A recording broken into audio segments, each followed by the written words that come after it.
Lynn swept the metal floors of Arca Station's east wing, her movements practiced and efficient. The bristles of her broom whispered against the polished surface, collecting the day's dust into neat piles. Around her, the massive space station hummed with activity. But few noticed the small woman in gray maintenance coveralls. That was how she preferred it. Invisibility had its advantages, especially when you worked in the most politically volatile location in the known galaxy. Through the sweeping viewport to her right, Lynn could see the vast expanse of stars, and, in the distance, the shimmering blue marble of Earth. Home. Or at least it had been before the war that had consumed the last century. Now, like millions of others, she existed in the in-between spaces, not quite human territory, not quite alien, but somewhere in the neutral zone where both species grudgingly coexisted. Arca Station had been constructed precisely for this purpose, a neutral meeting ground where the human alliance and the Zorkon species might someday negotiate peace. For 100 years, that day had never come.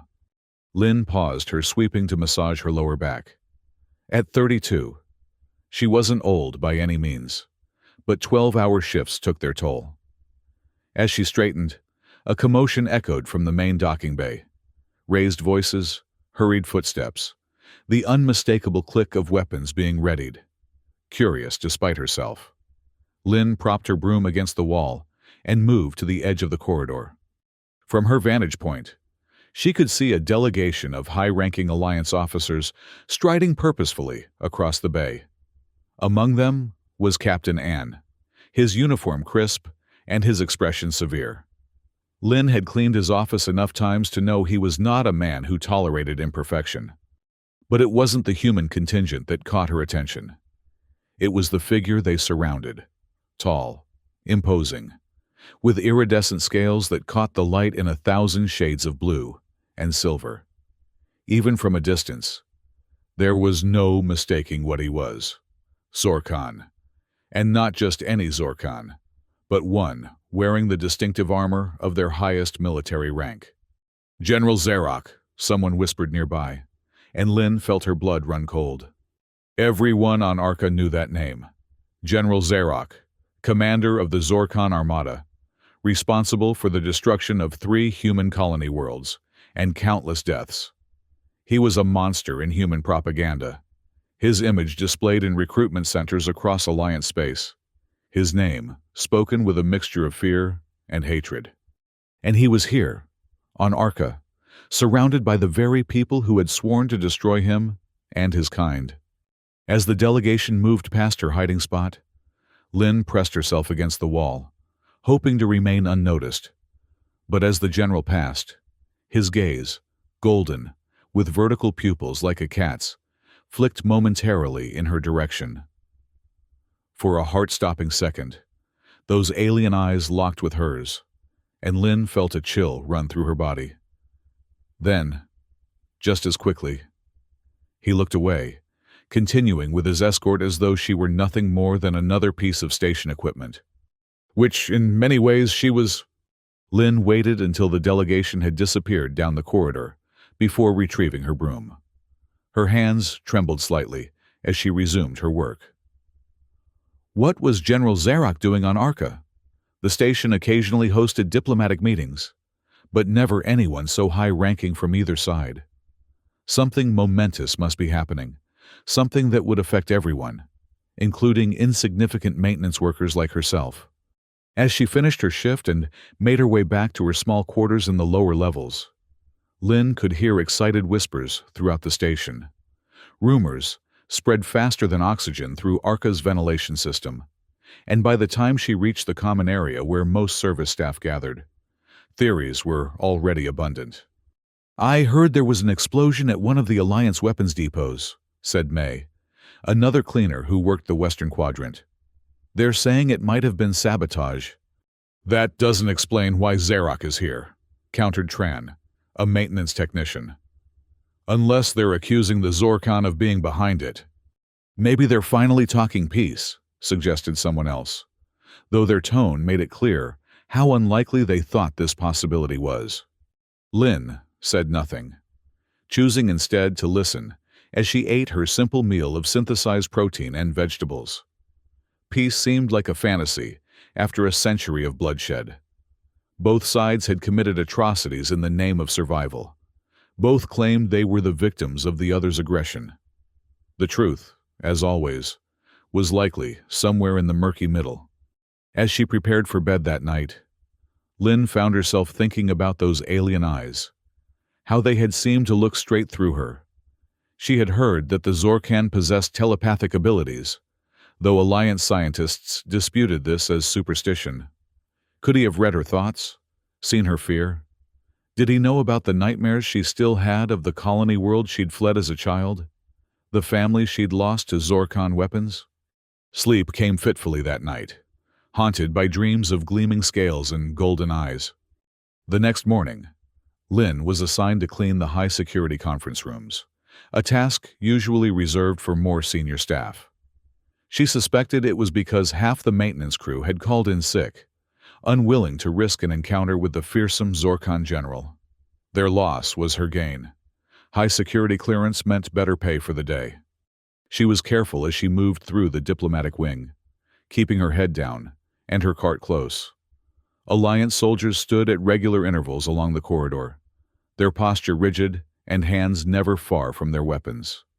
The tension in the air was palpable, thick enough to choke on.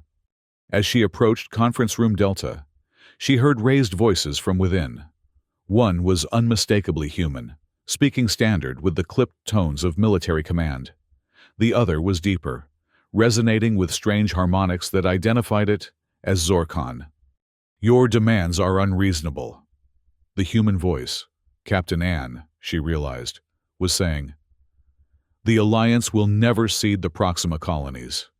They were ours before your kind ever arrived in the system. Your historical revisionism does not interest me, Captain."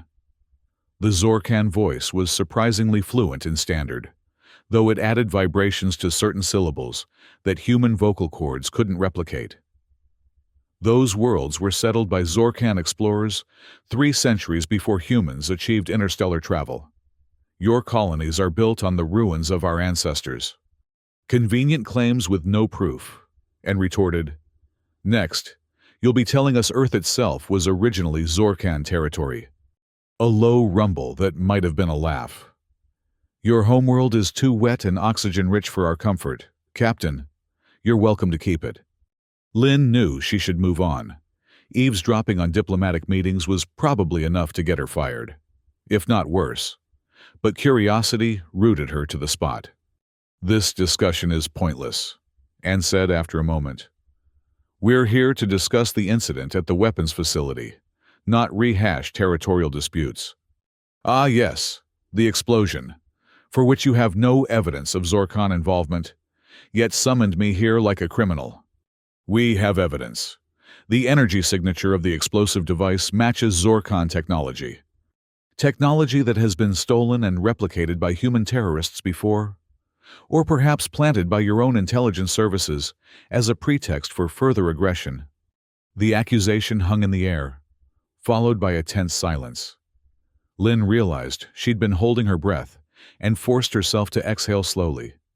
"You will remain on Arca until our investigation is complete," and finally said, "Consider yourself fortunate that we're observing diplomatic protocols at all, given your history."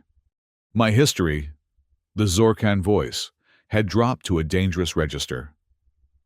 "Shall we discuss histories, Captain? Shall we talk about the human colony ships that arrived in our systems without warning, mining our resources and settling our worlds? Or perhaps the Alliance bioweapons deployed on Zorkan Prime 30 years ago, the ones that targeted our young specifically?" Lynn felt her stomach twist. She had never heard of such bioweapons. But then, Alliance news feeds rarely reported on the specifics of military operations against the Zorkan.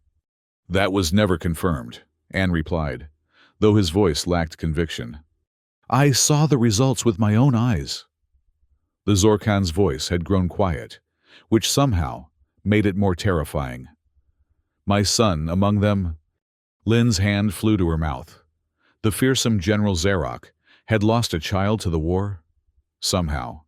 She had never considered that the alien commander might have a family, might experience loss as humans did. The door to the conference room suddenly hissed open, and Lynn found herself face to face with Captain Ann. His expression shifted from surprise to suspicion to anger in the span of seconds. "What are you doing here?" he demanded. Lynn gestured mutely to her cleaning cart, her voice temporarily deserting her. "This section is restricted during negotiations," Ann said sharply. "Who authorized you to be here?" Maintenance dispatch, sir," Lynn managed, keeping her eyes lowered. "I was told to clean the conference rooms. After the meetings, not during." Ann's gaze was cold.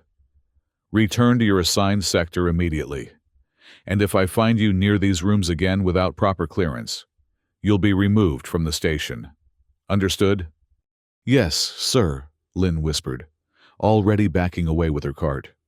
As she retreated, she caught a glimpse into the conference room. General Zarok stood by the viewport, his tall figure silhouetted against the stars. For a moment, she thought he might be looking at her again, but she didn't dare meet his gaze to confirm. Instead, she hurried away, her heart pounding in her chest. The rest of her shift passed in a daze as Lynn replayed what she'd overheard. Both sides had their grievances, their losses, their versions of history. How could peace ever be possible when a century of war had left so much hatred and pain in its wake? When she returned to the common area that evening, the atmosphere had changed. Gone was the excited speculation of the previous night, replaced by a nervous tension. News of the weapons depot explosion had been confirmed, and with it, rumors of impending retaliation against the Zorkan. "They're saying the Alliance fleet is mobilizing," Tran said in hushed tones. "If they find proof the Zorkan were behind the explosion, this could escalate beyond anything we've seen before." "But why would the Zorkan attack now?" May asked. "There's been a stalemate for years." "Maybe they found a weakness," someone suggested. "Or maybe they're just tired of waiting for us to make the first move." Lynn thought about what she'd heard, about bioweapons and lost children, about colonies built on ruins and histories rewritten by the victors. Who had really started this war? Did it even matter anymore, after 100 years of back-and-forth atrocities? That night, her dreams were even more troubled. She saw General Zarok standing amid the wreckage of a colony world, her colony world, but instead of leading the attack, he was searching through the rubble, calling for his son in a voice filled with the same desperation she remembered from her own mother's cries. She woke, gasping, tears streaming down her face, and knew sleep would not return easily. Instead, she dressed and decided to take a walk through the station's quieter sections to clear her head. Arca was different at night. With most of the station on sleep cycle, the corridors were dimly lit and largely deserted. Lynn found the solitude comforting as she wandered without any real destination in mind. Her feet eventually led her to the station's central garden, a large, domed area where plants from both Earth and Zorkan worlds grew in a carefully maintained ecosystem. During the day, it was often crowded with off-duty personnel seeking a reminder of home. Now, it was empty and peaceful. The only sound, the gentle bubbling of the irrigation system. Or so she thought, until a movement among the alien foliage caught her eye. General Zarok stood beneath a tree with silver leaves that seemed to glow in the dim light. His back was to her, but there was no mistaking his distinctive silhouette. What was he doing here? Alone, in the middle of the night. Shouldn't he be under guard? Lynn's first instinct was to retreat silently, to avoid another confrontation like the one with Captain Ann. But something held her in place. Curiosity, perhaps, or something deeper she couldn't name. As she watched, the general reached up to touch one of the glowing leaves.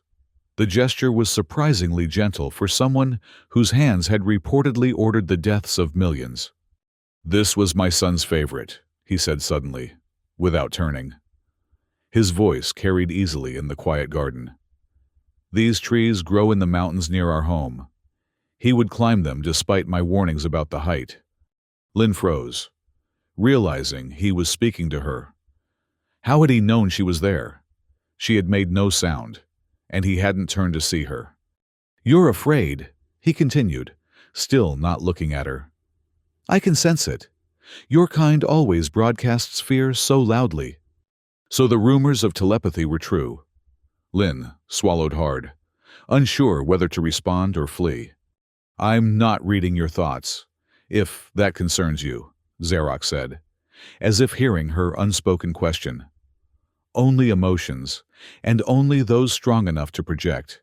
Fear is the easiest to detect. That and grief."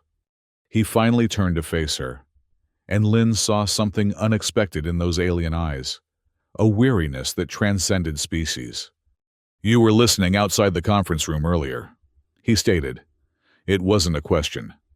Lynn nodded, seeing no point in denying it. "I didn't mean to eavesdrop. I was assigned to clean there. And now you happen to be in the garden at the same time as me, in the middle of the night cycle." His tone wasn't accusatory, merely observational. "Are you following me, human?" "No," Lynn said quickly, then composed herself.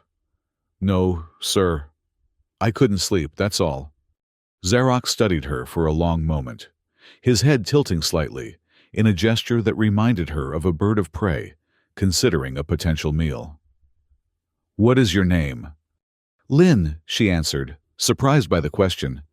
"Lynn," he repeated, the name taking on an odd musical quality in his Zorkon pronunciation. "You work in maintenance." Again, not a question, but she nodded anyway.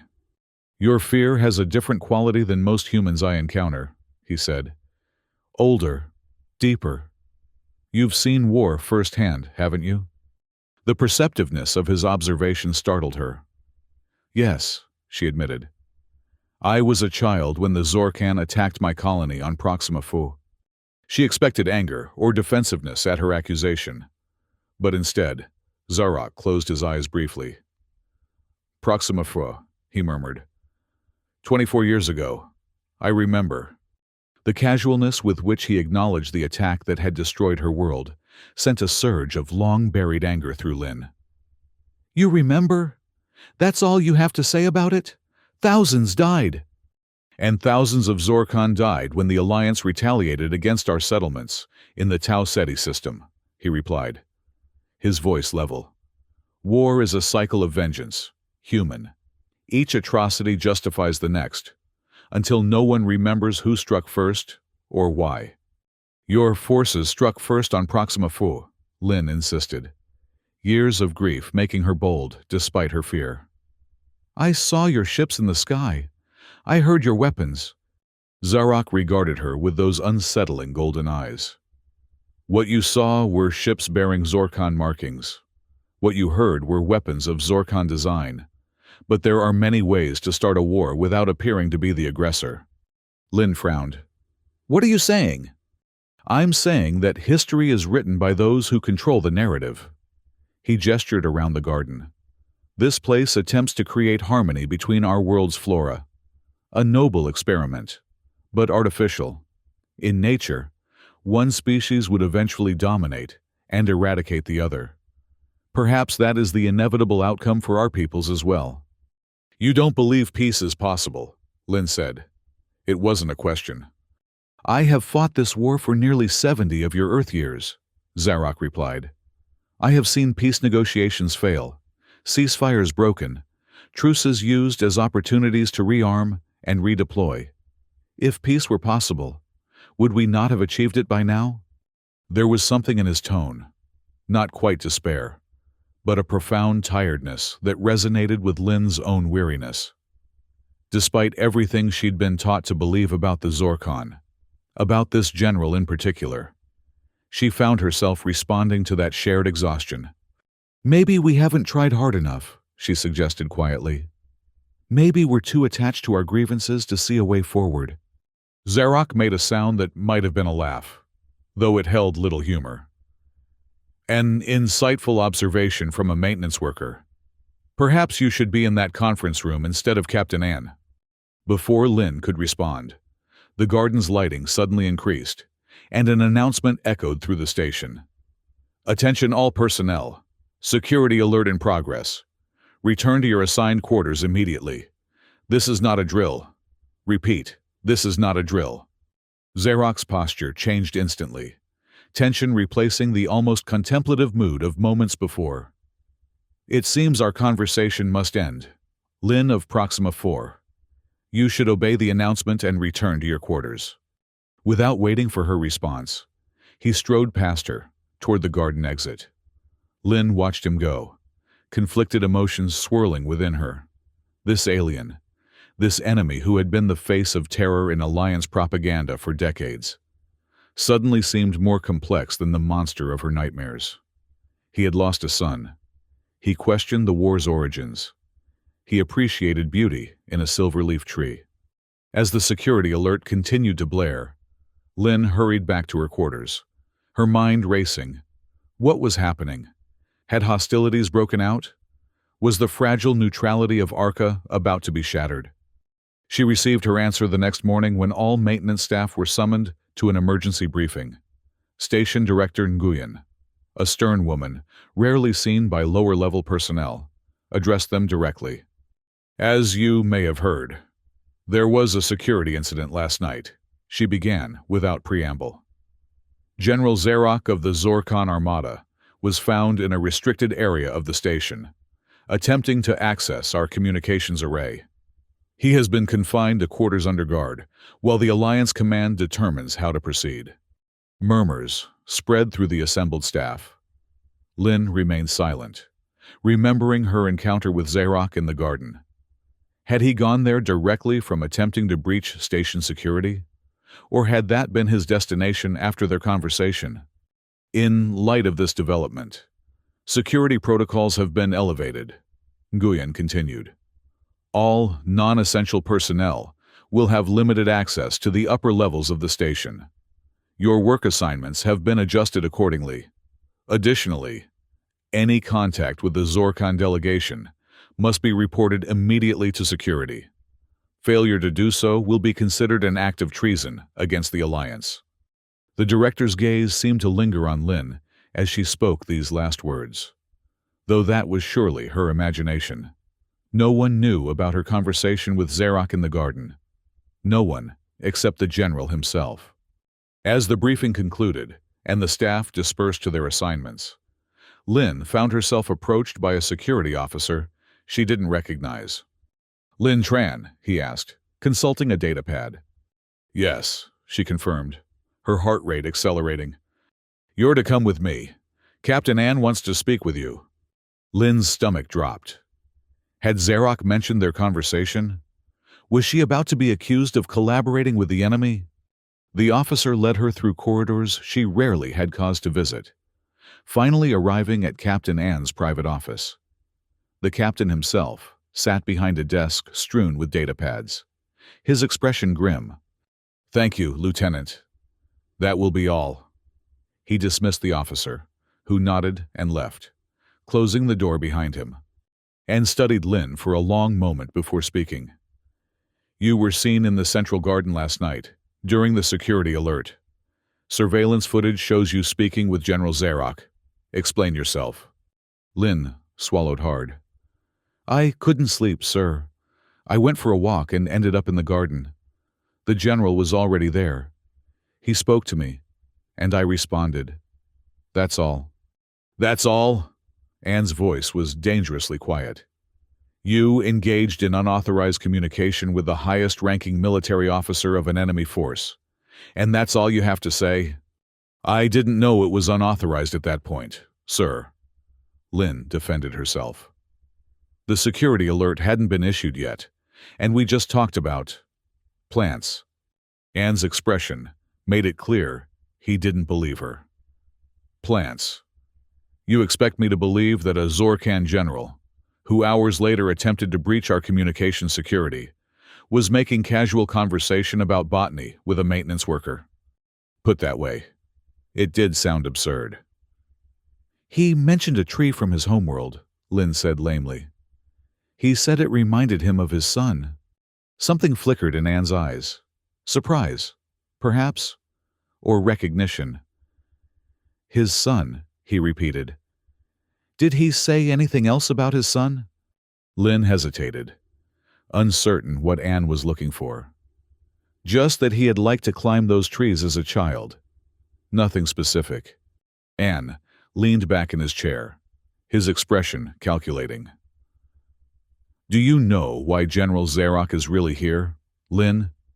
The explosion at the weapons depot was merely a pretext. The real reason is that we have intelligence suggesting the Zorkan are planning a major offensive against the Alliance colonies in the Epsilon sector. Millions of lives are at stake. Lynn blinked, trying to process this information. Then why bring him to Arca? Why not just prepare defenses? Because sometimes the best defense is to remove the enemy's command structure, Anne replied coldly. General Zarok was lured here under diplomatic pretenses while our fleet moves into position to strike at the heart of Zorkan military power.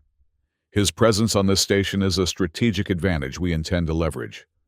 Horror dawned on Lynn as she understood what he was saying. You're using him as a hostage, but that violates every diplomatic protocol. Protocols that the Zorkan themselves have broken repeatedly, and cut her off. This war has gone on long enough. The Alliance leadership has decided it's time for decisive action. But that will only escalate the conflict, Lynn protested, then caught herself. Who was she, a mere maintenance worker, to question military strategy? I'm sorry, sir. It's not my place. Anne's expression softened fractionally. Your concern is noted, Lynn. But understand that decisions like these are made by those with access to all the facts, and with the burden of responsibility for protecting Alliance citizens. Now, I need to know exactly what you and General Zarok discussed. Every word, every nuance. Lynn recounted the conversation as accurately as she could, omitting only her own emotional responses. When she finished, Anne was silent for a long moment. Interesting, he finally said. He seems to have been surprisingly forthcoming with you. Perhaps he sensed your history with the Proxima colony and was attempting to manipulate your sympathies. I don't think, Lynn began, then stopped herself again. You don't think what? And prompted, I don't think he was trying to manipulate me, she said carefully. He seemed tired, resigned, almost. Like someone who's fought for so long they've forgotten why they started. Anne's expression hardened again. Don't mistake alien psychology for human emotions. Lynn, the Zorkan are masters of deception. Whatever rapport you think you established, I assure you it was calculated on his part. Lynn nodded, though she wasn't convinced. The weariness in Zarok's eyes had seemed genuine, as had his grief when mentioning his son. You're dismissed for now, Anne said, but you're restricted to the lower levels for the duration of this situation, and if General Zarok attempts to contact you again, in any way, you are to report it immediately. Understood? Yes, sir, Lynn replied, rising from her seat, as she turned to leave, and added, the security of this station and potentially the outcome of this war may depend on each of us doing our duty. Lynn, remember that.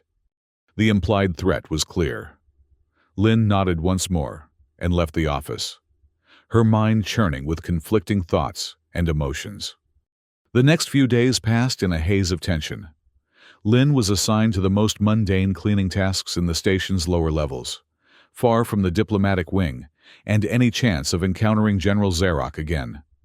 But his words stayed with her, as did Captain Anne's revelations about the Alliance's plans. Rumors continued to circulate among the staff that the Zorkan fleet was mobilizing in response to their general's detention, that Alliance reinforcements were on their way to Arca, that war was about to escalate to unprecedented levels.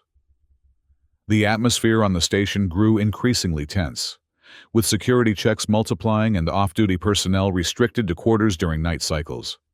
4 days after her meeting with Captain N, Lynn was cleaning a maintenance corridor near the station's central power core when the lights suddenly flickered and died, plunging the area into darkness. Emergency lighting kicked in a moment later, bathing everything in an eerie red glow. "Attention all personnel," the station's automated system announced. "Power disruption detected in sectors 7 through 12. Emergency protocols activated. Please remain in your current location until systems are restored." Lynn set down her cleaning supplies and waited, expecting the main power to return quickly.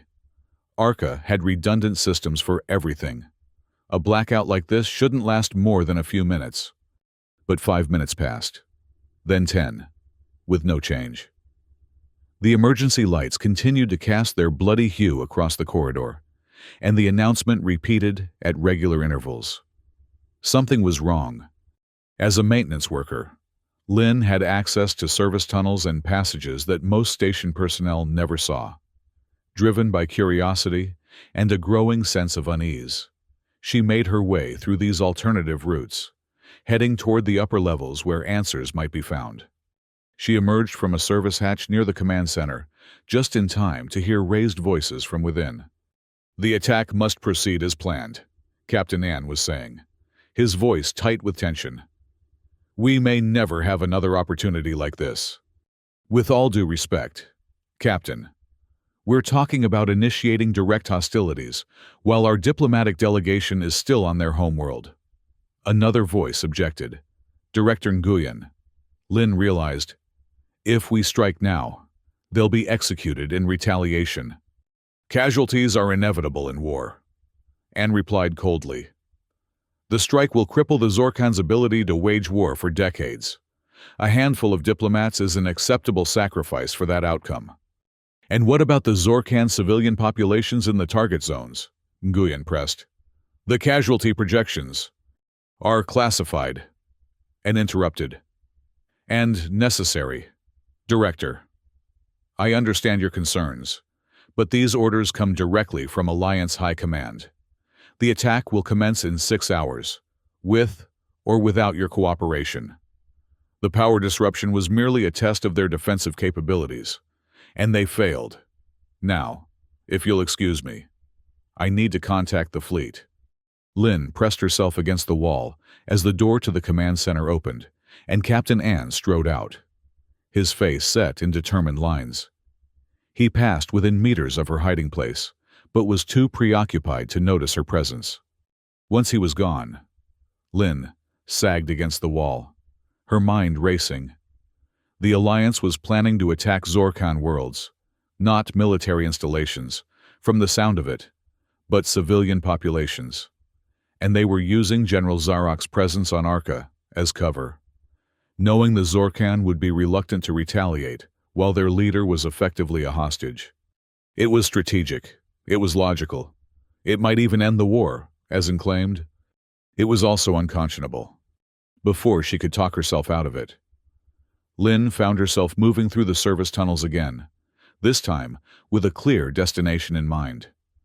The guest quarters where General Zarok was being held would be heavily guarded, but there were maintenance access points to every room on Arca, if she could reach one of those. The risk was enormous. If she were caught, she would face charges of treason, possibly execution.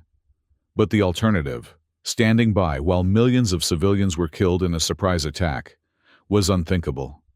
It took her nearly an hour of careful navigation through the narrowest and least used service passages. But eventually, Lynn found herself in a maintenance shaft that, according to the station schematics she'd memorized years ago, should connect to the environmental control system for the diplomatic quarters.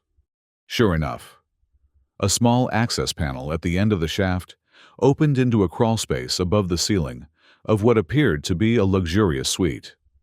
Through the ventilation grate, she could see part of the room below, and, sitting motionless on a meditation cushion, the distinctive form of General Zarok. Lynn hesitated. What was she doing? This was madness. She was about to betray her own species to warn an enemy commander, a commander who, for all she knew, had ordered the attack on her colony all those years ago. But then, she remembered his words in the garden. There are many ways to start a war without appearing to be the aggressor. What if he had been telling the truth? What if the history she'd been taught was incomplete, or deliberately falsified? And even if it wasn't, did that justify what the Alliance was planning? An attack on civilian populations, using a diplomatic mission as cover? Was that who they were now? Who she was? Carefully, Lynn removed the ventilation grate and lowered herself into the room. The sound of her feet hitting the floor caused Zarok to turn sharply, his body tensing in a way that suggested he was prepared for combat, despite his meditative posture. Recognition dawned in those alien eyes. "The maintenance worker," he said, rising to his feet with fluid grace. "Lynn of Proxima Fur, you should not be here." "I know," she replied, her voice barely above a whisper. "But I had to come. The Alliance is planning something terrible, and you need to know about it." Zarok's expression didn't change, but his eyes narrowed slightly. "Why would you betray your own people to warn me?" "Because they're not acting like my people anymore," Lynn said, the words tumbling out before she could reconsider. "They're planning to attack Zorkan civilian targets while pretending to negotiate in good faith. They're using you as a hostage to prevent retaliation. It's wrong, and I can't be part of it, even by staying silent." For a long moment, Zarok studied her, his gaze so intense that Lynn had to fight the urge to look away. Then, slowly, he nodded. "I suspected as much," he said. "The power disruption was a test of our defensive measures, wasn't it? Seeing if they could bypass Zorkan technology." Lynn nodded. "The attack is scheduled for 6 hours from now. Captain Ann was speaking with Alliance High Command when I overheard him." 6 hours, Zarok repeated, a new tension entering his posture. "Not enough time for a warning to reach our worlds through conventional channels, especially with me detained here." "Can't you, I don't know, send a telepathic message or something?" Lynn asked, remembering the rumors of Zorkan abilities. A sound escaped Zarok that might have been a laugh, though it held no humor. "Our empathic abilities are limited to proximity. Lynn of Proxima Fru. I cannot project my thoughts across interstellar distances." "Then what can we do?" Lynn asked, desperation creeping into her voice. Zarok was silent for a moment, his gaze turning inward as though consulting some internal calculation.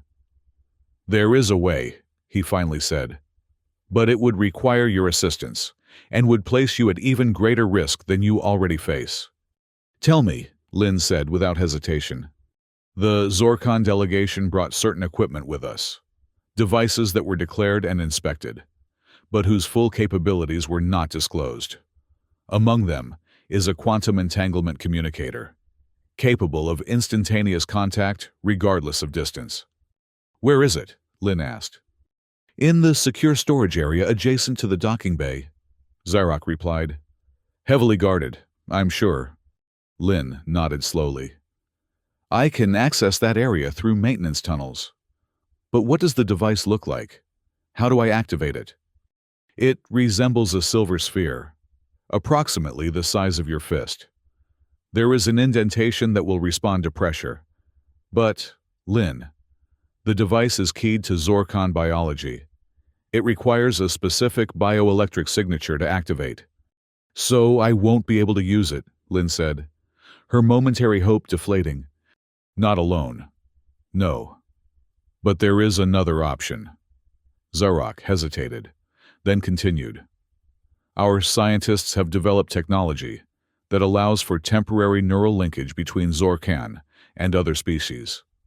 It was originally designed for diplomatic purposes, to facilitate deeper understanding during negotiations. But it has other applications." "Neural linkage?" Lynn repeated uncertainly. "You mean, like connecting our minds?" "In a manner of speaking. Yes. It would allow you to carry a portion of my consciousness, enough to activate the communicator and send a warning to my people." Lynn swallowed hard. The idea of having an alien presence in her mind was terrifying. Is it painful? No, though the sensation is disorienting, especially for a species unaccustomed to shared consciousness. But time is short. Lynn of Proxima 4. If we are to prevent this attack, we must act quickly. Lynn took a deep breath, considering what she was about to do. This went beyond warning Zarok. This was actively helping him contact his military forces. If she were caught, there would be no defense, no explanation that could save her from the consequences. But the alternative was to walk away, to return to her cleaning duties and pretend she knew nothing while millions died in an unprovoked attack. She couldn't do that, not even for her own survival. "How do we do this?" she asked. Relief flickered in Zarok's eyes, a surprisingly human expression on his alien features. "The technology is here, in this room," he said, moving to a decorative chest near the sleeping area. From it, he withdrew what looked like a simple metallic circlet. "This will facilitate the connection. Once it's established, you must make your way to the storage area, locate the communicator, and activate it. I will guide you through my presence in your mind." "And then what?" Lynn asked. "Then you will need to escape the station," Zarok said grimly.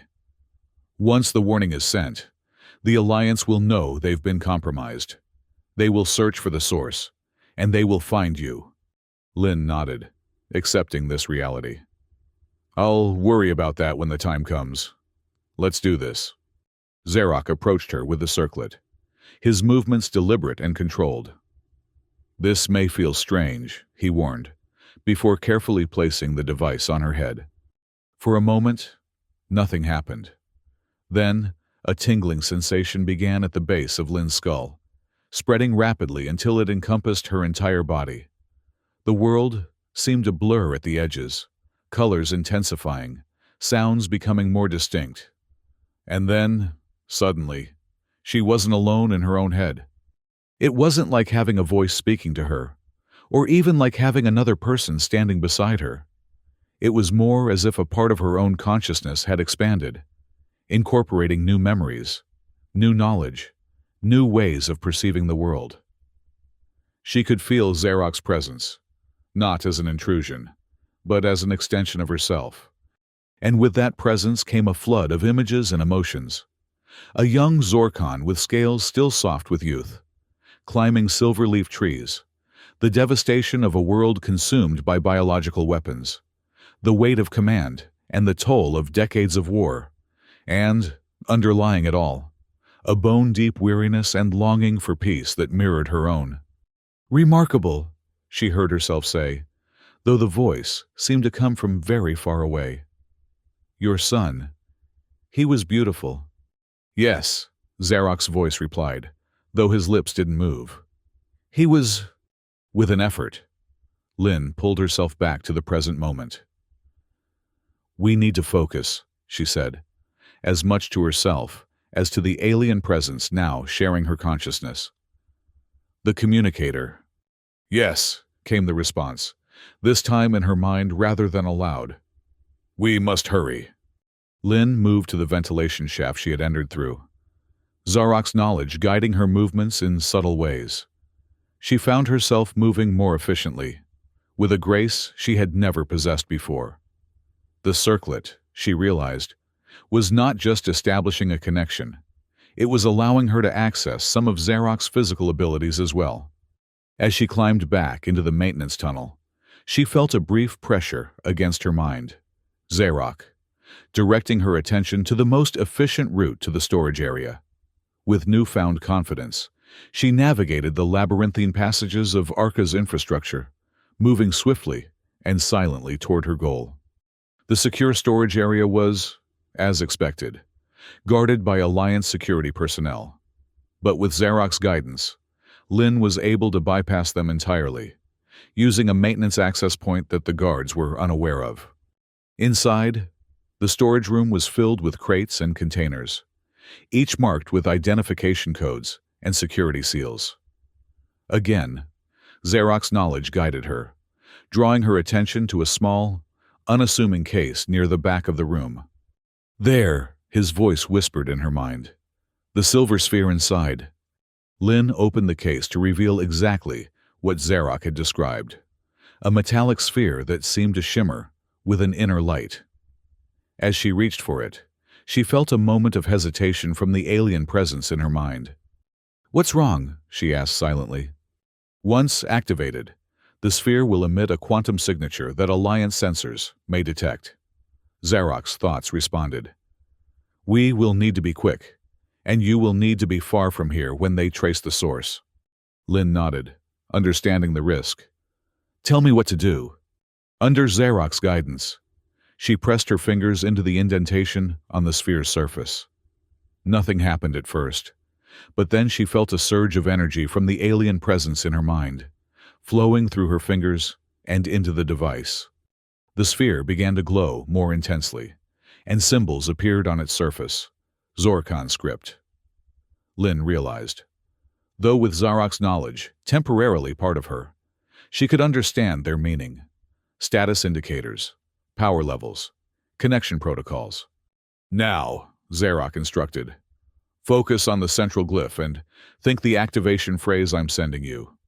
Lynn did as instructed, concentrating on the alien symbols while mentally reciting words in a language she had never spoken before. The sphere pulsed in response, the glyphs rearranging themselves into new patterns. "Good," Zarok's voice approved. "Now, place your palm flat against the surface and allow me to send the message." As Lynn complied, she felt another surge of energy, stronger this time. The sensation was disorienting, like speaking words she didn't know in a voice that wasn't hers. Through her connection with Zarok, she understood fragments of the message. Warning, attack, civilian targets, 6 hours, prepare defenses. The transmission lasted only seconds, but it left Lynn gasping with the effort of channeling Zarok's consciousness through the unfamiliar technology. As the sphere's glow faded, returning to its dormant state, she carefully replaced it in its case. "It is done," Zarok's voice said in her mind. "My people have been warned. They will evacuate the civilian centers and prepare defensive measures." Lynn felt a wave of relief, quickly followed by a new anxiety. "Now what? If I return to your quarters, they'll know it was you who sent the warning. And if you are found with that circlet, they will know it was you who helped me," Zarok pointed out. "We must find another way." Before Lynn could respond, an alarm began to sound throughout the station, not the general emergency alert, but a more targeted security notification. "Unauthorized quantum transmission detected in Secure Storage Area 7, an automated voice announced. "Security teams respond immediately." "They detected it faster than I anticipated," Zarok's voice said, tension evident even in the mental communication. "You must leave. Now." Lynn didn't need to be told twice. She slipped back into the maintenance tunnel just as the storage room's main door slid open, admitting a team of armed security officers. Through narrow grating, she watched them sweep the room, scanners active, searching for the source of the transmission. With Zarok's guidance, she navigated away from the storage area, moving through the station's hidden infrastructure toward where? She couldn't return to her quarters. That would be the first place they'd look once they realized a station employee was involved. She couldn't go to the docking bay.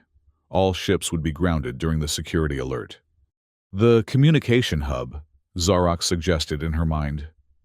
"If we can access the station's broadcast system, we can expose the Alliance's plans to everyone on Arca. The neutrality agreement requires witnesses from 17 different worlds. Some of them will object to an unprovoked attack on civilian targets." It was a desperate plan, but Lynn couldn't think of a better alternative. Following Zarok's directions, she made her way toward the communication hub at the heart of the station. As they neared their destination, Lynn became aware of increased security presence throughout the station. Squads of armed officers moved purposefully through corridors, checking identification and conducting searches. The alarm continued to sound intermittently, now accompanied by updates. Security alert remains in effect. All personnel must submit to identification checks. Report any suspicious activity immediately. They're looking for me, Lynn whispered, pausing in a narrow maintenance shaft to catch her breath. For both of us, Zarok corrected. They will have checked my quarters by now and found me gone. They know we are working together. The realization sent a chill through Lynn. There would be no going back from this. No explanation that could redeem her in the eyes of the Alliance. She had made her choice when she warned Zarok, and now she would have to live or die with the consequences. We're almost there, Zarok encouraged. The communication hub is just ahead. But as they approached the final access point to the hub, Lynn saw that the area was swarming with security personnel. There was no way to reach the broadcast controls without being seen. Now what? She asked, despair beginning to creep into her thoughts. For a moment, the alien presence in her mind was silent, considering. Then, there is another way. Not to stop the attack directly, but perhaps to change its nature. We must reach the command center. The command center will be even more heavily guarded, Lynn protested. Yes, but I believe I know a way in that they will not expect. Do you trust me, Lynn of Proxima 4? The question gave her pause. Did she trust this alien general, the enemy commander her people had feared for decades? A day ago. The answer would have been an unequivocal no. But now, with their minds linked, having experienced his memories and emotions as if they were her own. Yes, she answered simply. I trust you. Then follow my guidance one more time, Zarok said. And prepare yourself. What comes next will require courage, beyond anything you have shown thus far. With that cryptic warning, Zarok directed her through a complex series of maintenance tunnels and access shafts, descending into the lower levels of the station before beginning a circuitous ascent toward the command center. The route was so convoluted that Lynn would never have found it on her own, even with her years of familiarity with Arca's infrastructure. Finally, they emerged in a small equipment room adjacent to the command center itself. Through the wall, Lynn could hear voices raised in urgent discussion. The Zorkan fleets are on the move, someone was saying. Captain Anne, she realized. They've begun evacuating the target zones. Somehow, they know. It has to be Zarok, another voice replied. But how? He's been under constant surveillance. Not constant enough, apparently. He's missing from his quarters, and the neural linkage device is gone as well. He must have had help from someone on the station. The unauthorized transmission came from Storage Area 7. A third voice reported. We're reviewing security footage now to identify the perpetrator. It doesn't matter, Anne said decisively. The attack proceeds as planned. The Zorkan may be evacuating civilians, but their military installations remain vulnerable. Redirect targeting priorities and launch immediately. Captain, I must formally object, Director Nguyen's voice interjected. The original attack plan was morally questionable, but at least it had strategic justification. What you're proposing now is purely vengeful. Your objection is noted, Director, but this decision comes directly from Alliance High Command. The attack will proceed. Lynn felt a surge of emotion from Zarok's presence in her mind. Not anger, as she might have expected, but a profound sadness mixed with determination. What now? She asked silently. We can't stop the attack from here. No, Zarok agreed, but we can change how this war ends. Remove the circlet, Lynn. But without it, we won't be connected, she protested. Exactly. What happens next? I must face alone. You have risked everything to help me warn my people, and for that, I will be eternally grateful. But I cannot ask you to sacrifice more than you already have. Lynn hesitated, torn between relief at the prospect of having her mind to herself again and an unexpected reluctance to break the connection that had allowed her to see beyond a century of hatred and propaganda. What are you going to do? She asked. What should have been done long ago? Zarok replied enigmatically. Now, please, remove the circlet and find a way off this station. My people will ensure your safety if you can reach them. With trembling fingers, Lynn removed the metallic band from her head. Immediately, the alien presence in her mind receded, leaving her feeling strangely empty and alone. The enhanced perceptions faded, colors returning to normal, sounds becoming muted once more. Zarok's physical form was not with her. Of course, his body remained in his quarters on the other side of the station. But the connection had been so intense that its absence felt like a physical loss.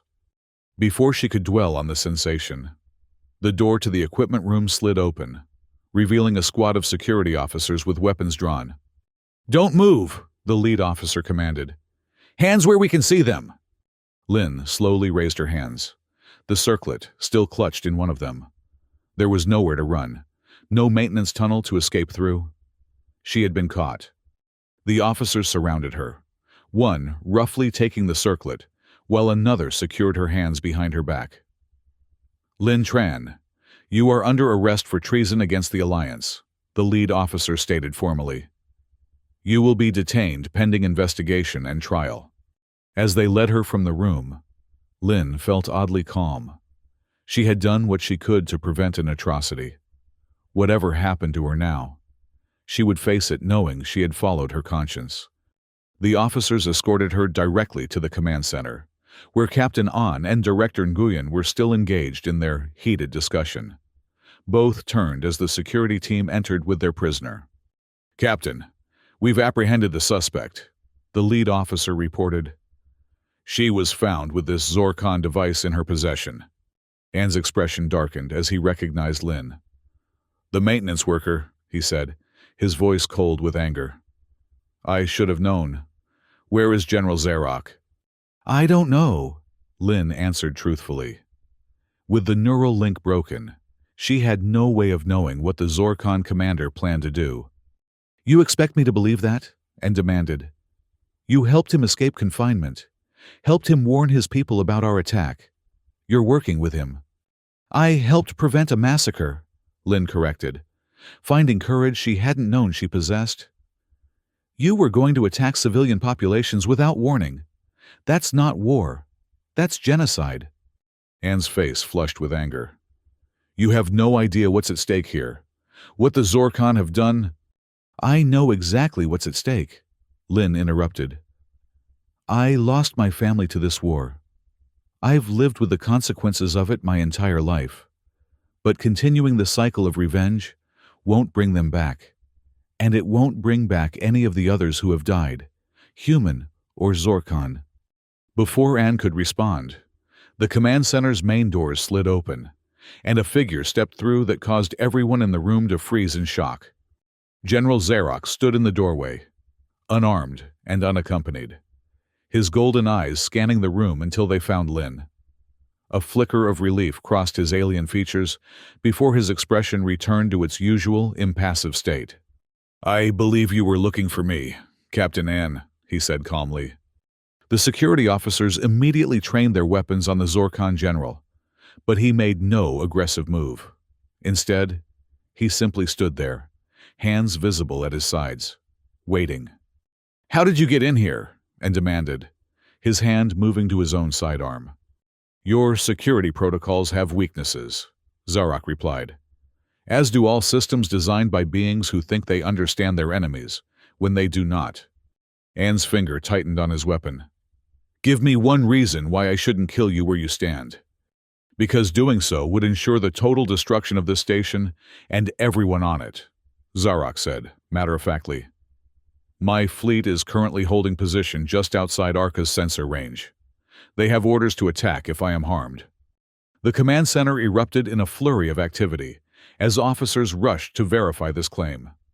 After a tense moment, one called out, "Captain, long-range sensors are detecting multiple ships decloaking, Zorkon vessels, heavily armed." "You planned this all along," An accused, his voice tight with fury. "The explosion at the weapons depot, allowing yourself to be brought to Arca. It was all a trap." "Not a trap," Zarok corrected. An opportunity. For both our peoples. An opportunity for what? More war? More death? For peace, Zarok said simply. Real peace. Not the temporary ceasefires that have punctuated this century of conflict. I came to Arca willingly, because I believed there was a chance, however small, that direct communication might achieve what our diplomats have failed to do for 100 years. By threatening us with your fleet, and scoffed. By demonstrating that both sides are capable of destruction, and both sides are vulnerable. Zarok replied. Your plan to attack our civilian populations would have succeeded. Captain, many would have died before evacuations could be completed, and in retaliation, my fleet would have destroyed the station and every Alliance world within reach. The cycle would have continued, as it has for a century, until nothing remained of either of our civilizations but ashes and regret. The Zorkon general's gaze moved from Anne to Lynn, still held between two security officers. But then, something unexpected happened. This human, this insignificant maintenance worker you overlooked, showed me that there might be another way. She risked everything to warn my people, not out of loyalty to the Zorkon, but out of a basic moral conviction that massacre is wrong, regardless of who the victims are. She committed treason and insisted, though with less conviction than before. She chose compassion over blind obedience, Zarok countered, something both our species could learn from. As he spoke, Zarok moved slowly, but deliberately toward Lynn. The security officers tensed, but, receiving no order to stop him, allowed him to approach. When our minds were linked, he said, addressing Lynn directly now. I saw your memories of Proxima Fu. I felt your fear, your grief, your hatred for those you believed responsible, and I showed you my own memories of that day. Lynn nodded, remembering the images that had flowed from his consciousness into hers. A different perspective on the same events. Tell them what you saw, Zarok encouraged. Tell them the truth about how this war began. Lynn took a deep breath, aware that every eye in the command center was now fixed on her. The attack on Proxima Fu, she began hesitantly, wasn't ordered by the Zorkon High Command. The ships I saw as a child were using stolen Zorkon identification codes. They were operated by a human faction that wanted to ensure the war continued. Weapons manufacturers, political extremists, those who profited from the conflict. Murmurs of disbelief spread through the command center. Captain Ann's expression was thunderous. That's absurd, he said. Zorkan propaganda that he planted in your mind. Is it? Zarok challenged. Your own intelligence services have the evidence. Captain, it's been classified at the highest levels for decades, but it exists. The attack on Proxima Fu, like so many of the atrocities attributed to both sides, was engineered by those who benefit from our mutual destruction. Even if that were true, Director Nguyen interjected, speaking for the first time since Zarok's arrival. It doesn't change the reality we face now. Your fleet is poised to attack. Our forces are mobilized. How does this end without more bloodshed? It ends with a choice, Zarok said simply. Your forces stand down. Mine do the same. We acknowledge that we have all been manipulated for a century, and we choose to break the cycle. And we're supposed to trust you? And demanded, just like that? No, Zarok admitted. Trust will take time, but we can begin with a gesture of good faith. Before anyone could react, the Zorkon general stepped forward and pulled Lynn into an embrace. The security officers raised their weapons, but Director Nguyen barked, Hold your fire! The embrace lasted only seconds, but in that moment, something extraordinary happened. The circlet that had been confiscated from Lynn began to glow with an intense light, and a wave of energy pulsed outward from where Zarok and Lynn stood. Lynn felt a brief reconnection with Zarok's consciousness, but this time, the link extended beyond just the two of them. Every human in the command center gasped as they suddenly experienced a flash of Zorkon perspective. The grief of lost children, the fear of extinction, the weariness of endless war. And through the same connection, Zarok and any Zorkon, linked to his consciousness, experienced the human side of the same conflict. The moment passed quickly, but its impact was profound. The security officers lowered their weapons, expressions of shock and confusion replacing their previous hostility. Captain Ann staggered slightly, reaching for a console to steady himself. "What? What was that?" Director Nguyen asked, her voice barely above a whisper. "A glimpse," Zarok replied, releasing Lin from the embrace. "A fraction of the understanding that Lin and I achieved through our longer connection. The technology was designed for this purpose originally, to bridge the gap between our species' different ways of perceiving the world." "You planned this," An accused, though his voice lacked its former conviction. "I hoped for it," Zarok corrected. "I hoped that if enough of us could see through each other's eyes, even briefly, we might remember that beneath our different biologies and cultures, we share the same fundamental desires: safety, prosperity, a future for our children." A tense silence fell over the command center as everyone processed what had just occurred. Lin stood beside Zarok, no longer restrained by the security officers, who seemed uncertain what to do in this unprecedented situation. Finally, Director Nguyen stepped forward. "Captain Ann, I am relieving you of command, effective immediately." Ann's head snapped up. "On what grounds?"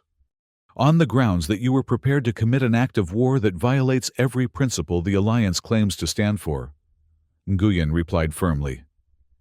"And because I believe General Zarok is right. We have an opportunity here, perhaps the first real opportunity in a century, to end this conflict." She turned to Zarok. "General, I propose an immediate ceasefire.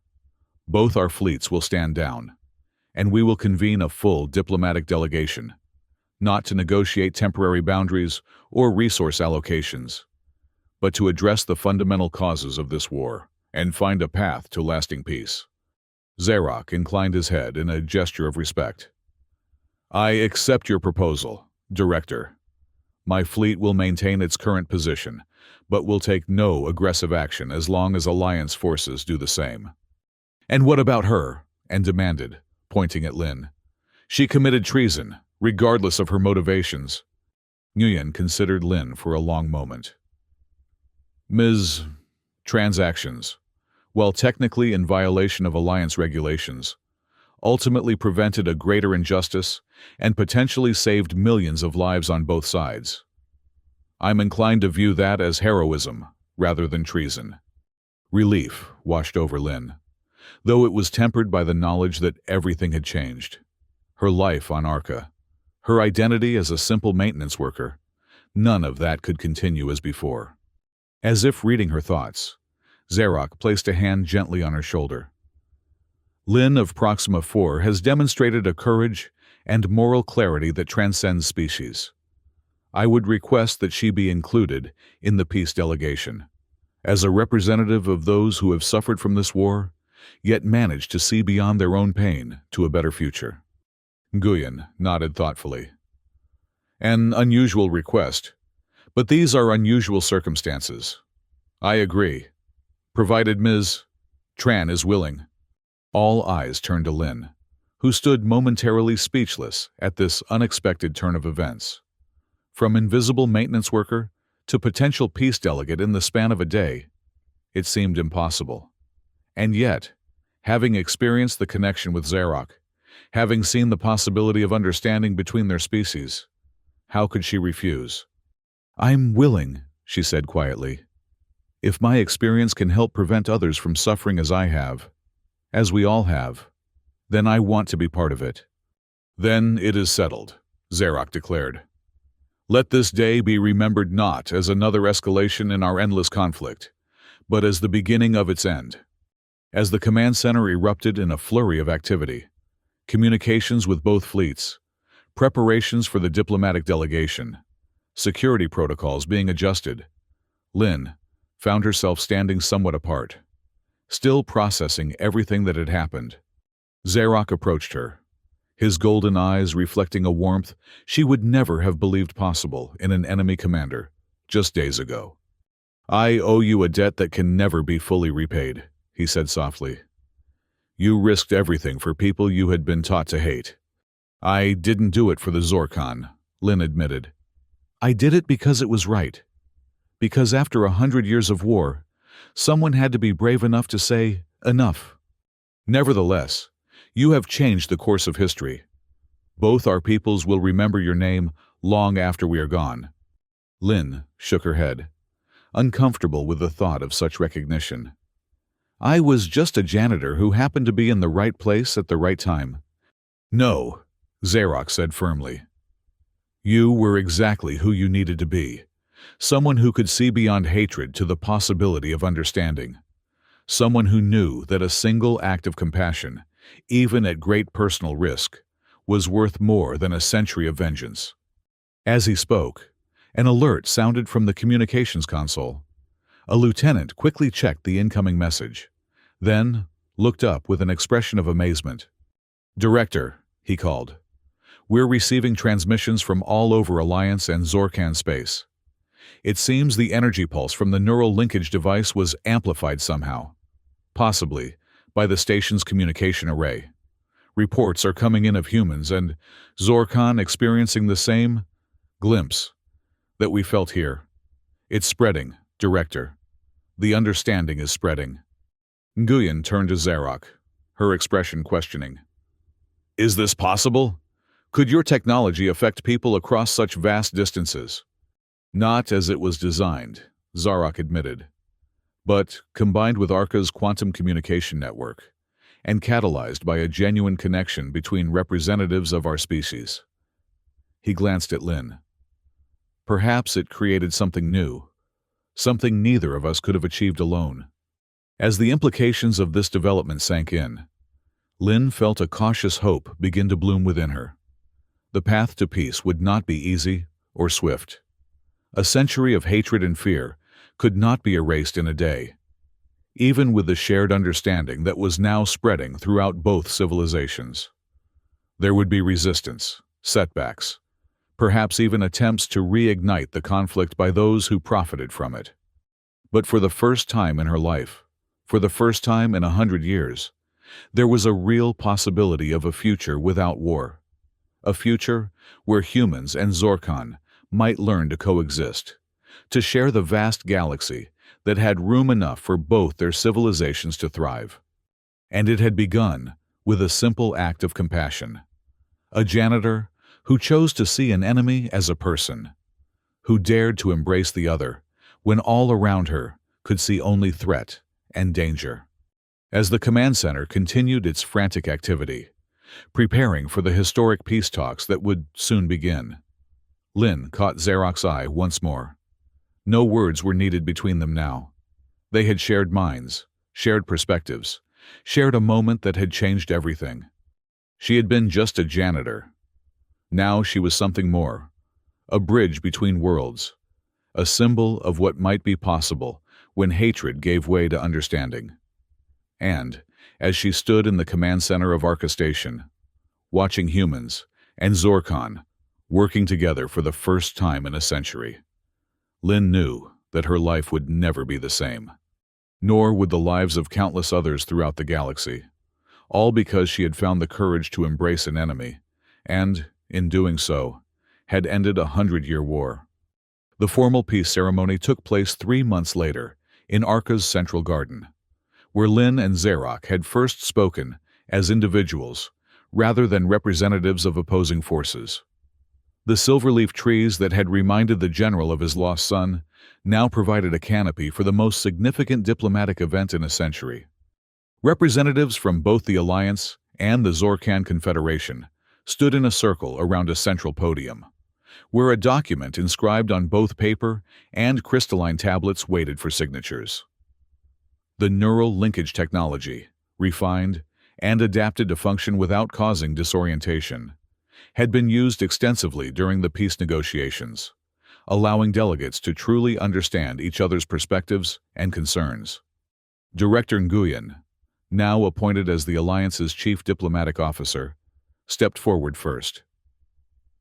"Today marks not an end, but a beginning," she declared, her voice carrying to every corner of the garden and, through broadcast systems, to billions of beings throughout human and Zorkan space. "We acknowledge the mistakes of the past, the misunderstandings, the manipulations, the atrocities committed by both sides, but we choose to move forward together, not as enemies or even as reluctant neighbors, but as partners in the vast project of galactic civilization." She signed the peace treaty with a ceremonial pen, then stepped back to allow Zarok to approach. The Zorkan general, now designated as peace emissary by his people, placed his hand on the crystalline tablet, imprinting his bioelectric signature upon it. "For 100 years, we have shown each other only what we are capable of in war," he said, his resonant voice carrying the same formal weight as Nguyun's. "Now, let us discover what we are capable of in peace. Let us build something together that neither of us could have imagined alone." As the official delegates from both sides came forward to add their signatures to the treaty, Lin stood slightly apart, still sometimes uncomfortable with her new role as a symbol of reconciliation. She wore a simple outfit that combined elements of both human and Zorkan formal attire, a recognition of her unique position as a bridge between the species. When the last signature had been recorded, Director Nguyun gestured for Lin to join her and Zarok at the podium. Hesitantly, Lin stepped forward, feeling the weight of billions of eyes upon her. "It is traditional in human culture," Nguyun explained to the assembled delegates and the watching galaxy, "to mark momentous occasions with symbolic gestures. 3 months ago, in the midst of crisis and potential catastrophe, a simple act of connection, literally, an embrace between supposed enemies, changed the course of history." She turned to Lin. "In recognition of that moment, and of the courage it represented, we ask Lin of Proxima 4 to complete this ceremony as she began our journey to peace, by embracing the possibility of a different future." Understanding what was being asked of her, Lin stepped toward Zarok. The Zorkan general inclined his head respectfully, then opened his arms. As they had in the command center 3 months earlier, they embraced, human and Zorkan, former enemies now united in a common purpose. But this time, there was no neural linkage technology to facilitate understanding. This time, the connection was purely symbolic, a gesture of reconciliation visible to all. As they separated, Zarok spoke quietly, for Lin's ears alone. "My son would have been proud to see this day." "So would my parents," Lin replied, tears pricking at her eyes. Together, they turned to face the assembled delegates and, beyond them, the watching galaxy. The central lighting system of the garden shifted, blending the red of human arteries and the yellow of Zorkan's circulatory fluid into a new color that symbolized their shared future. In that moment, as applause and the Zorkan equivalent of cheering filled the garden, Lin thought about the long journey that had brought her here. From a frightened child fleeing a colony under attack, to an invisible maintenance worker sweeping the floors of a neutral station, to a key figure in the most significant peace treaty in recent history. She had never sought recognition or power. She had simply done what she believed was right, even when it meant risking everything. And somehow, that simple act of moral courage had rippled outward, touching lives across the galaxy and changing the course of 2 civilizations. As the ceremony concluded and the delegates moved toward a reception area to continue their discussions in a more informal setting, Lin found herself approached by a young Zorkan, their scales still soft with youth, perhaps the equivalent of a human teenager. "You're Lin," the young one said and carefully practiced a standard. "The one who hugged the general and ended the war." Lin smiled at the simplification, though there was truth in it. "That's me, though it was a bit more complicated than that. My teacher says that sometimes the most important things are also the simplest." The young Zorkon replied. Like choosing to see someone as a person instead of an enemy. Your teacher is very wise, Lin agreed, touched by the young alien's perspective. Sometimes the hardest part is taking that first step. The young Zorkon hesitated, then asked, Were you scared when you decided to help General Zarok? Lin considered the question carefully. Yes, she admitted. I was terrified. I'd spent my whole life believing the Zorkon were enemies who had destroyed my home. But sometimes, you have to look beyond what you've been taught to see what's right in front of you. I want to be brave like you, the youngster said, their scales shifting slightly in what Lin had come to recognize as an expression of admiration. The bravest thing is often just being willing to listen, Lin replied gently. To truly hear someone else's story, even when it challenges everything you thought you knew. As the young Zorkan was called away by an adult guardian, Lin found herself approached by Captain An. The former security chief had been demoted after the events on the command deck, but had eventually found a place in the new Joint Security Force that protected Arca Station. Their relationship remained complicated, but there was a grudging respect between them now. Quite the ceremony, and commented, his expression unreadable. Yes, Lin agreed cautiously. Did you ever imagine we'd see something like this? An shook his head slowly. Never. I spent 30 years fighting the Zorkan, lost friends, family. I was convinced they were monsters, plain and simple. He paused, his gaze drifting to where a group of human and Zorkan diplomats were engaged in animated conversation. Turns out, the real monsters were the ones profiting from our hatred, on both sides. It's not easy to let go of that hatred, Lin acknowledged. I still have nightmares about Proxima Force sometimes. We all carry our scars, An said quietly. But what you did, forcing us to see beyond them, that took a special kind of courage. Coming from the man who had once threatened to have her tried for treason, the words carried significant weight. Lin nodded, accepting the compliment for what it was, an olive branch, a small step on his own journey toward reconciliation. What will you do now? An asked. You've become quite the celebrity. I imagine you have options beyond maintenance work. Lin smiled. I've been offered positions in diplomatic corps, historical archives, even corporate consulting. But honestly, I'm thinking of becoming a teacher. An raised an eyebrow. A teacher? The neural link technology is being adapted for educational use, Lin explained. Imagine children from both species being able to truly understand each other's perspectives from an early age. No propaganda, no inherited hatred, just authentic connection. Starting with the young, and mused, smarter than trying to change old soldiers like me. It's never too late to learn, Lin said gently. You're here, aren't you? Before An could respond, a soft chime signaled the next phase of the ceremony. Zarok was gesturing for Lin to join him at the central podium once more. Duty calls, she said with a small smile. Take care, Captain. You too. Lin of Proxima 4, An replied, using her formal title with what might have been the ghost of a smile. You too. As Lin made her way back to the podium, she felt a sense of rightness settle over her. The path ahead would not be easy. A century of war had left deep wounds that would take generations to fully heal. There would be setbacks, resistance, perhaps even attempts to reignite the old hatreds. But for the first time in living memory, there was hope. Real, tangible hope that humans and Zorkon might find a way to coexist peacefully. And somehow, through a series of choices that had seemed small at the time, she had helped make that possible. Zarok welcomed her with a respectful inclination of his head. Ready? He asked quietly. Lin nodded, taking her place beside him as they prepared to unveil the commemorative monument that would stand in Arca's garden as a permanent reminder of this day.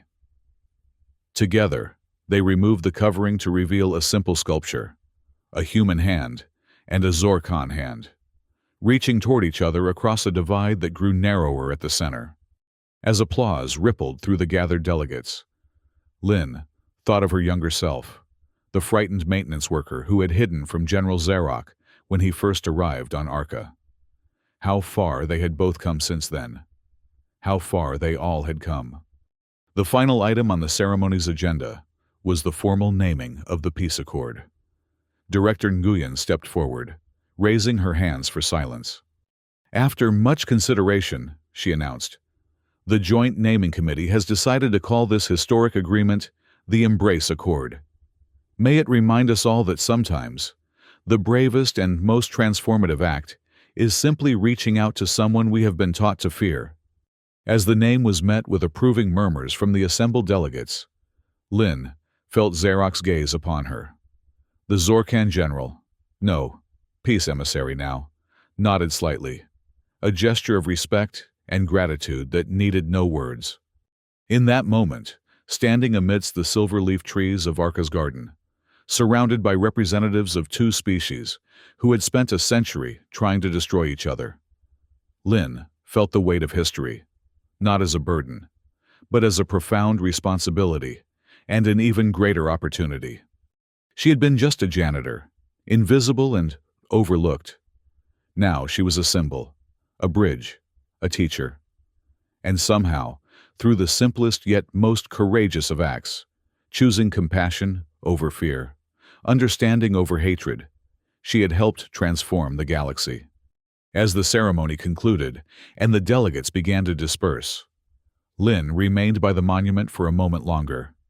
She placed her hand against the sculpted human palm, feeling the cool metal beneath her fingers and thinking of all the hands that would touch this same spot in years to come.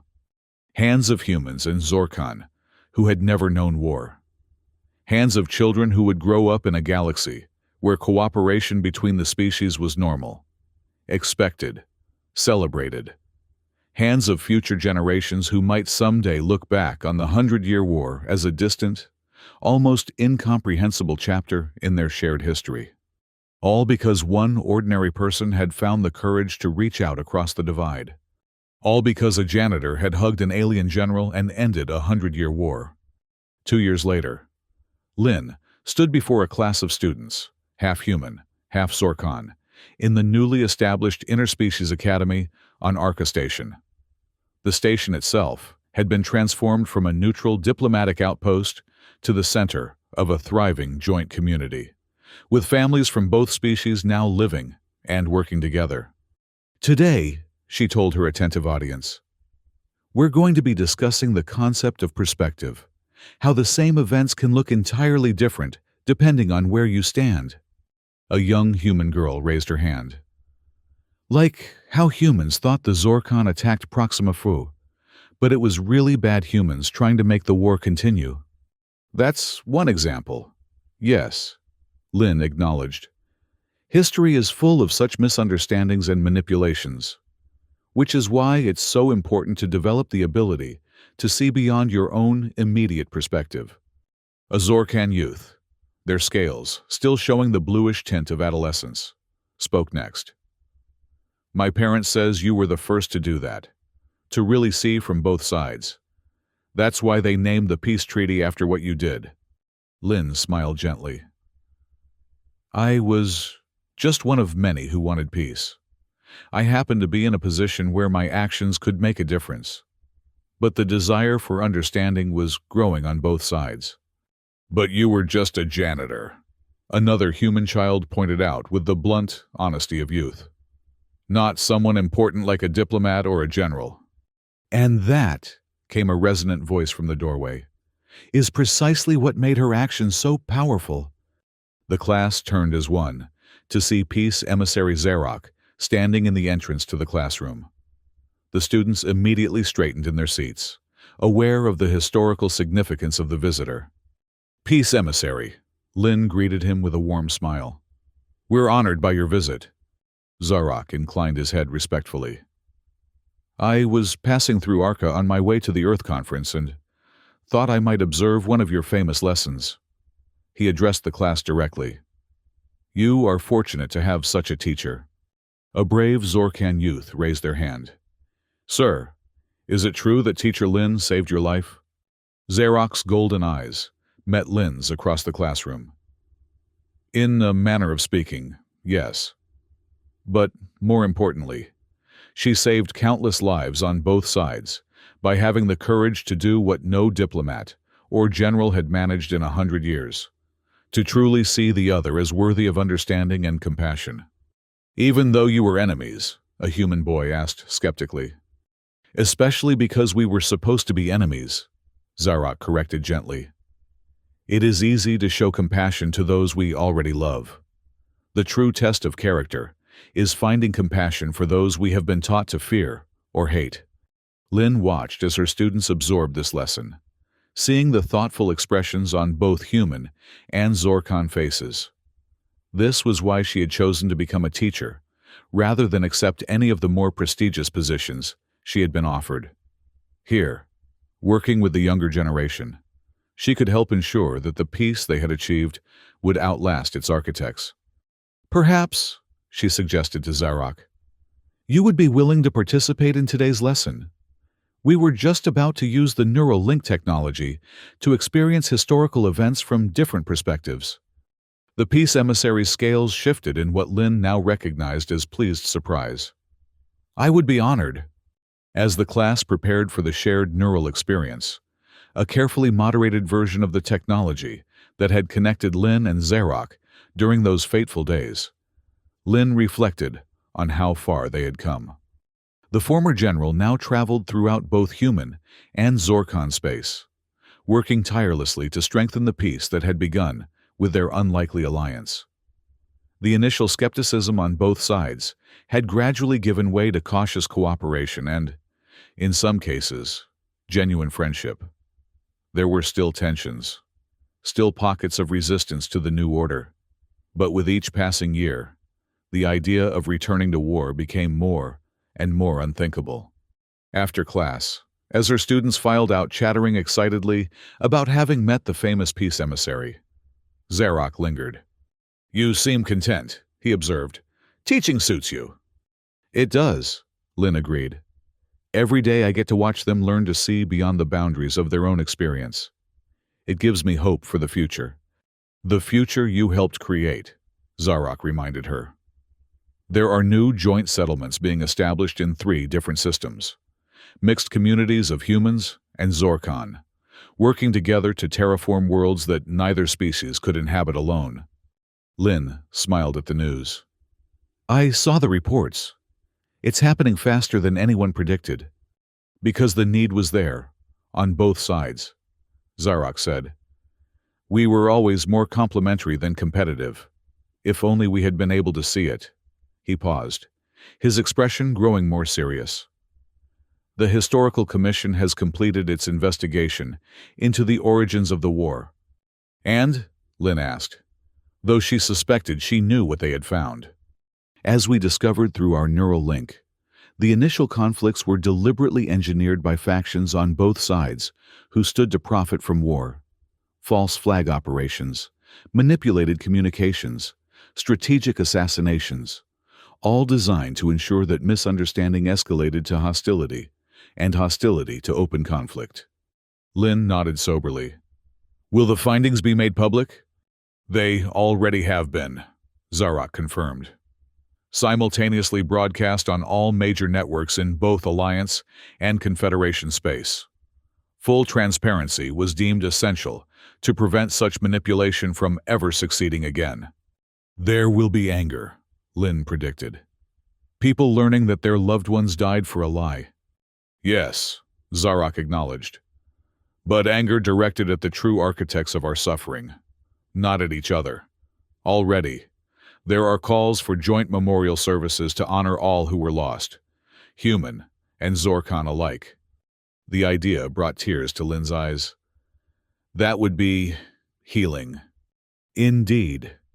Zarok gestured to the window, where Arca's central garden was visible, the commemorative monument catching the light of the distant sun.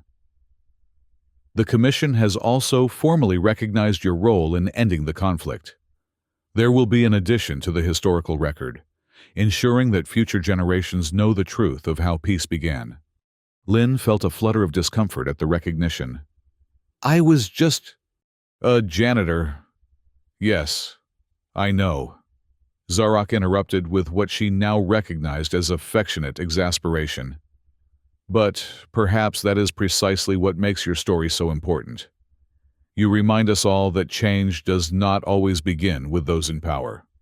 Sometimes, it begins with those who are overlooked, underestimated, deemed insignificant by the machinery of war and politics." He placed a hand gently on her shoulder, a gesture he had learned from humans during his years as peace emissary. "Your humility honors you, Lin of Proxima 4, but do not diminish the importance of what you did.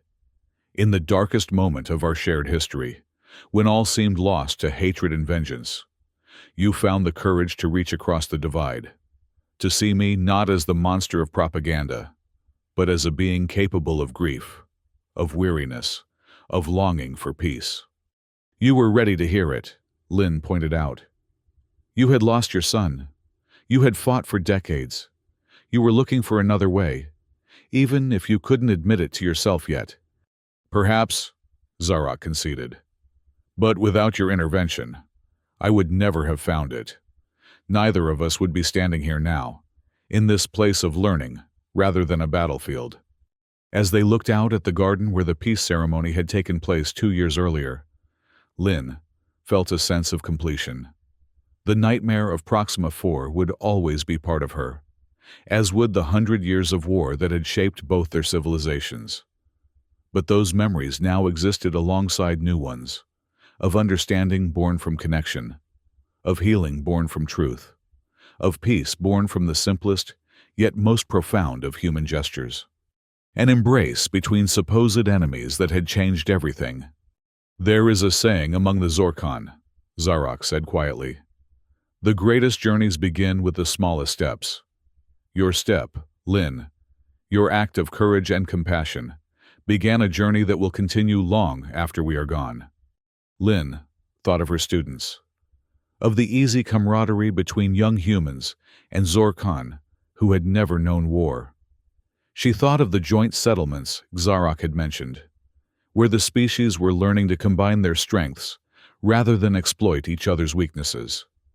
She thought of the memorial services being planned, where the losses of a century would be acknowledged and honored together, rather than used as justification for further violence. "It's a journey worth taking," she said simply. Zarok's scales shifted in the pattern she now recognized as agreement. "Indeed it is. Lin of Proxima 4, indeed it is."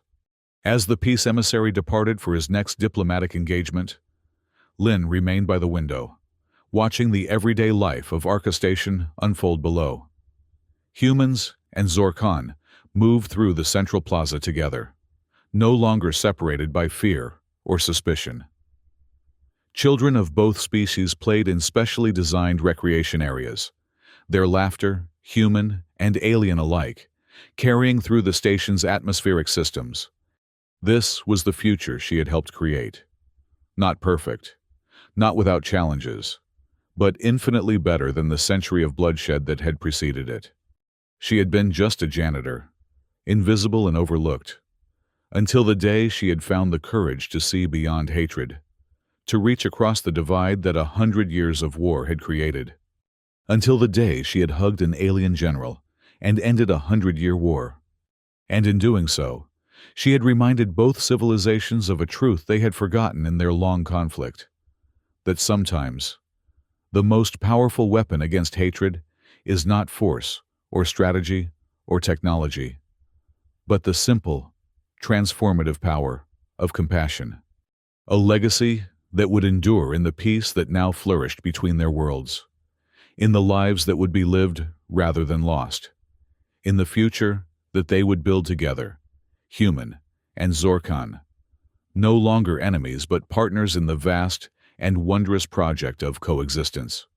A legacy that had begun with a janitor's broom, an alien's grief, and the courage to embrace what seemed impossible until someone dared to make it real.